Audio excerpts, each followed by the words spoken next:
فلسطین کے مظلوموں کے ساتھ اظہار یکجہتی کی سزا، بی بی سی نے 27 سال کا ساتھ چھوڑ کر نوکری سے نکالا۔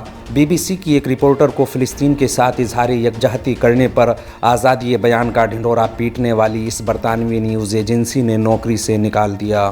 بی بی سی کی لبنانی رپورٹر ندا عبدالصمد کو فلسطین کاز کی حمایت کا اعلان کرنے پر بی بی سی عربی ریڈیو میں 27 سال کی خدمات کے بعد برطرف کر دیا گیا۔ لبنانی سوشلسٹ پارٹی کے سابق سربراہ ولید جنبلاط نے social network site X پر لکھا، حماس کو فلسطین کی جنگ آزادی کی مزاحمتی تحریک کا حصہ سمجھنے والی بی بی سی کی لبنانی صحافی ندا عبدالصمد کی برطرفی کوئی عجیب بات نہیں، خاص کر بالفور اعلامیہ اور مسئلہ فلسطین میں انگلستان کے کردار پر غور کیا جائے تو یہ بالکل بھی حیران کن نہیں ہے۔